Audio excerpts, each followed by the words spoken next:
This is the Hidden Killers podcast with Tony Brueski. Featuring author, psychologist, and daily contributor, Shavaun Scott. Donna Adelson was handed, through an undercover officer, an envelope with some information in. This is when the police were onto what was going on, and they wanted to get her reaction of what is in this envelope. What is this about? And it's about the hit on Dan. She plays kind of stupid in the street, but then eventually makes a call to Charlie Adelson. Let's take a listen to that phone call. This is Donna and Charlie. Hi, Mom. How's it going? Oh, sorry. I grabbed the wrong one. This is Donna and Charlie. Letter to you or something? I got some paperwork hand delivered to me. You're being sued? No, that's what I thought it was, but I'm going to talk to you. Does it involve me or other people? Well, probably both of them. What's that? Probably the two of them. So you probably have a general idea what I'm talking about. It's kind of hard to understand her, but basically what she does say in there, it involves you and me. Well, again, kind of incriminating. It's interesting, her whispering on the phone as if, like, what are you doing? I mean, it's like, if you're going to be picked up regardless. But what's your reaction to that? Where Donna is, you know, she's kind of realizing that maybe some people are, you know, at this point, she doesn't realize it's another undercover officer. She thinks this is just kind of part of the, you know, mafioso type hit deal that's going on, and discussing it with Charlie.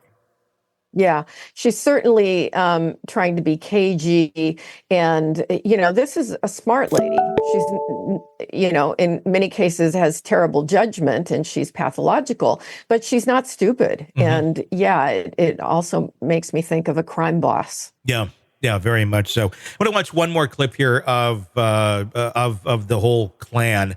This is Wendy. This is her being interrogated, but reacting as some of the officers tell her that Don Markell has been shot and is not going to make it. I'm curious because, again, Wendy, no charges ever made against her. And obviously, this was her ex-husband, or you know, so usually that's the person we're talking about that they're going after, but it's everybody but her this far.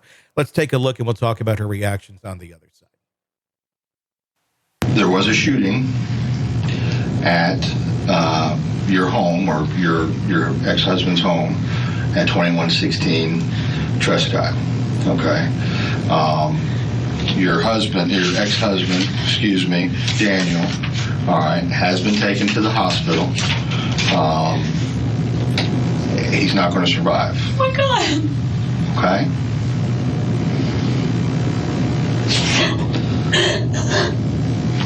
I have a lot of friends. I know. How do you know that? Well, you had two of them up there for a last-minute lunch date, right? Last minute? Well, I mean, you went up there. You're sitting with them. You have friends. I do. What I meant by it is that Danny didn't treat me very well, and I'm so scared that maybe someone did this. Not because they hate Danny, but because they thought this was good somehow. Oh, are you saying that you think maybe one of your friends would have done something like this? Who would do this? I don't know. That's why you're here, and that's why we're talking.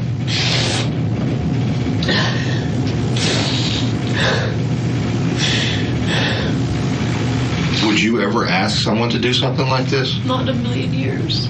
Okay. Do you think someone would do this for your benefit without asking you? No. What good does it serve? I made my brother, the one, his name is Charlie, the one I'm really close to, he makes a lot of jokes in bad taste, and it was a joke he made. He bought the TV for me this morning that got broken, and then I was talking to him about whether it made sense to pay to fix it or whether I should get a new one, and it was always his joke that, like, he knew Danny treated me badly, and it was always this joke. He said, I looked into hiring a hitman, and it was cheaper to get you this TV, so instead I got you this TV. I mean, he would never. He's my big brother, and he's been taking care of me since I was little, but he would never. And I told that to the repair guy this morning. Right. That's okay. I said, he asked me how much it cost, and I said I didn't know because it was a gift, because my brother said it's cheaper than a hitman. It was my divorce present. Okay. Such a horrible thing to say. I'm so sorry. That's okay. But even my family, who felt like I had been mistreated, would never do something like this. Never. Consciousness of guilt? I mean, she's literally offering everyone up on a platter, going, it wasn't it wasn't Charlie. He just made jokes about killing him. My whole family, they don't like him, but they wouldn't do this either. I mean, why would you even bring those things up? Yeah, it makes, I mean, her reaction, her shock certainly looks genuine. Yeah. Do people fake those things sometimes? Yes.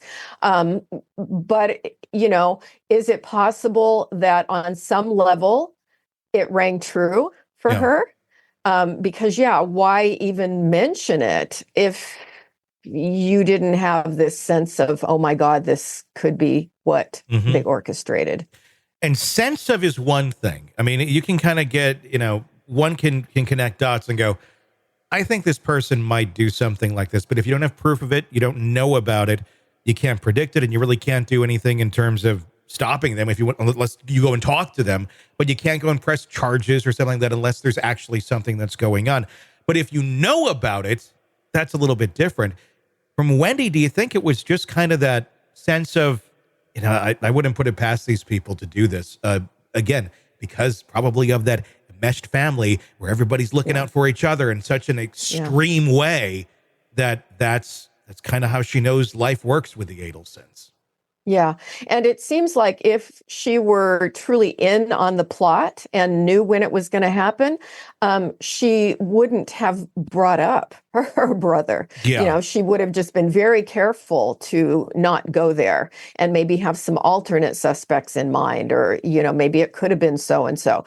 You would have thought that she would have had the awareness to direct away from her family rather than mentioning them all. Yeah, that was the weird thing. It does make me wonder, as they kind of take the Adelsons down one by one, if we ever are going to see charges against Wendy. And I don't know that we will. I don't know. I don't. She's the one of all of these people that I really kind of feel maybe didn't know, but maybe didn't know, knew the potential of her family. We'll find out. Want more of the podcast without the ads? Then hit subscribe to the True Crime Today Premium Plus channel on Apple Podcasts. Try it now for 3 days, absolutely free. You'll get access to all of our extended advance ad-free episodes instantly. So you can binge without the break. True Crime Today Premium Plus. Search and subscribe now on Apple Podcasts.